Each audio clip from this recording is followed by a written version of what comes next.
Financial journey और love journey में कुछ कनेक्शन ऐसे मैंने कुछ सुना है, हुँ, हुँ। करेक्ट? यस। तो उस पे ऊपर कुछ आप बता सकते हैं मैम? बिल्कुल, बिल्कुल।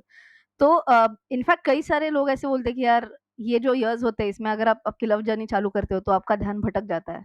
तो इसके लिए I think we both are exceptions amongst few people I can say. क्योंकि हमेशा ऐसा लगता था कि यार जो डाँट पड़ेगी, कभी अगर गलती से कम मार्क्स पड़े, कभी फेल हुए तो सबसे पहले हुँ, पॉइंट आउट होना है ये सब पढ़ाई छोड़ इसकी के वजह ये से। इसके पीछे पड़ी थी इसीलिए हो सकता है। So in fact that was the biggest motivation for me to study for long hours कि यार किसी ने ये नहीं पॉइंट करना चाहिए। तो लव जर्नी भी चल रही थी, स्टडीज़ की जर्नी भी चल रही थी, बट कभी समझ में भी नहीं आया कि एक बहुत इम्पोर्टेंट जर्नी उसके साथ भी चालू हुई थी and that was the journey of stock market investing. तो जब मतलब सर के क्लास में हमने इंटरमीडिएट में पढ़ा था, सर हमारा ध्यान रहता था तब हाँ। तो इंटरमीडिएट में हमने सर से पढ़ा एंड उसके बाद फिर आर्टिकलशिप चालू हो गई थी। So that was the time when we started getting our stipend, भले ही कम मिलता था लेकिन मिलता ज़रूर था। आई थिंक अ, उस टाइम पे कितना ₹600 1000 1000 600 1000 पर मंथ। 1000 1000 वो मतलब हुँ, हुँ। 2-3 महीने में एक बार एक साथ मिल जाता था। फिर बाद में रेगुलराइज़ तो ठीक है मैम, आपको पूछेंगे नहीं कहाँ पे आर्टिकलशिप नहीं, नहीं। तो तब हमने मतलब जब फर्स्ट टाइम ऐसे पैसे मिलने लगे तो दैट वाज़ द टाइम चलो ठीक है फर्स्ट स्टाइपेंड तो ऐसे ही चला जाता है गिफ्टिंग में वगैरह but then we were just discussing कि यार इसका कुछ एक अच्छी तरीके से हमने कुछ इन्वेस्टमेंट करना चाहिए क्या?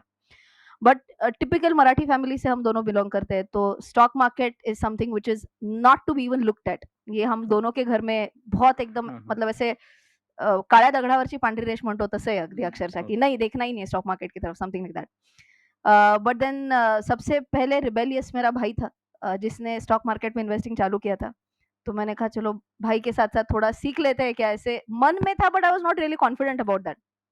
तो जब मैं घर में होती थी, तो मेरा भाई मुझे स्टॉक मार्केट के बारे में बताता। जब मैं अक्षय से मिलने जाती थी, तो वो मुझे स्टॉक मार्केट के बारे में बताता। तो I was getting sandwiched in between मतलब मुझे कुछ आता नहीं था। इधर से ये शेयर्स के भाव पूछे जा रहा है, उधर से वो पूछे जा रहा है। सो टिपिकली एक गर्लफ्रेंड बॉयफ्रेंड जब मिलेंगे, तो आज तूने खाना खाया क्या? तूने क्या प वो कुछ नहीं था। सबसे पहले आज मार्केट देखा क्या? That was the first question. तो मेरे पास मतलब 2 ही चॉइसेस बचे हुए थे, आइदर रिलेशनशिप्स को चेंज कर दो या फिर अपनी लाइकिंग चेंज कर दो। तो मैंने मेरी लाइकिंग चेंज कर दी क्या बात एंड है! फिर पॉइंट कि जो इंसान की लव लाइफ चल रही है, उसके साथ-साथ में फाइनेंशियल लाइफ स्टार्ट होना भी उतना ही इम्पोर्टेंट है। एंड उन्होंने बताया कि जो उन्होंने मतलब जो अक्षय के साथ उनका फ्रेंडशिप हुआ था, लव में कन्वर्ट हुआ, राइट? वो उसके साथ-साथ में उन्होंने देखा कि that is the motivating point क्योंकि इनके साथ रिलेशन में है तो अब मार्क्स कम आने का कोई स्कोप ही नहीं है अभी। हाँ, क्योंकि अगर इसके साथ में मार्क्स कम आ गए तो फिर लोग यही बोलेंगे कि बस ये इसकी वजह से हुआ। पता नहीं और हज़ार रीज़न्स हो सकते हैं फेल्योर के। But people will point focus एक आउट पे दैट ओनली तो इट्स वेरी इंपॉर्टेंट कि तुम उस एज में भी उतना मैच्योरिटी दिखाओ। ट्रू।